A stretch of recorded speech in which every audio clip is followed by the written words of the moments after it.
Okay, so a question I get now is, all right, Mr. Williams, we've practiced the scales.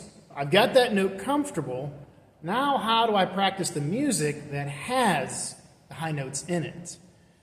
All right, this is what I do. First, I'm all about making it as easy as possible so that your subconscious brain can get a hold of it, because then your subconscious brain is taking care of a lot of things, and your conscious brain can worry about other things that are more important, like the lighting or things of that nature, or you're watching the conductor, but your subconscious mind is taking care of the music. So what I do, and I'm going to take a little bit of a passage from Herbert L. Clark here, from The Shores of the Mighty Pacific, which I played an excerpt in another video, and there's a high C right in the line here. And I like to see my students work on what's in front of the high note and what's in behind the high note and get used to that area first so they can play it musically. Then start incorporating the high C into that in little segments. And also, of course, listen to recordings of the music as well so you can get it in your ear. So the part of the passage right here that's going to go up to the high C will be...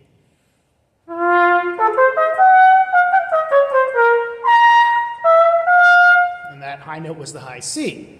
So what I had them do first is go to the measure before and just get used to that line first.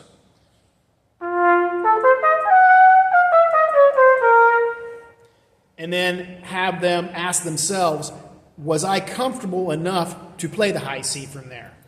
Because if I'm just comfortable to play that and the high C is too far out of reach, then you got to make some adjustments. Something in your setup isn't right. You should have the setup where you can pop that high C at any time, even if you're playing something down in there. So make sure you're set here, and as always with your ear too, first on that high note, and then play the stuff that leads up to it first. Get used to that. I'm feeling pretty good. I cracked it, but it's right there. That was a good setup. Now, I'm going to play what comes after the high C so that I can do what I call bookends, front of it and behind it. And that set feels good, which means I could probably have that C after it, no problem. I'm not going to take too much effort physically. I can focus on the music. Now, I feel good about what's in front. I feel good about what's in the back. Now, let me put it all together.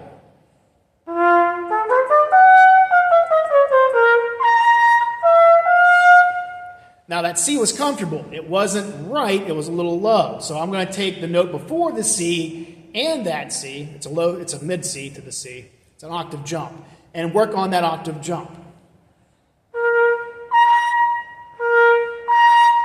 And do that till it's comfortable. And then once it's comfortable, I'll go back to the measure before.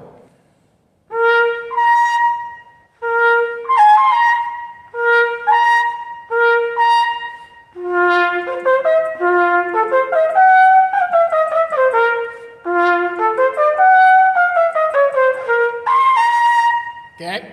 So I've got to work a little bit on that. It's not quite comfortable. I'm a little bit all over the place.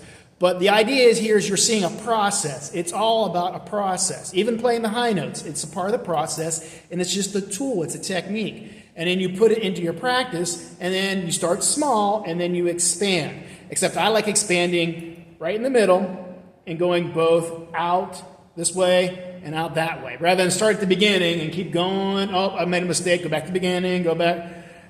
That doesn't really work in the long run. So I hope this helps. If you have any questions, let me know.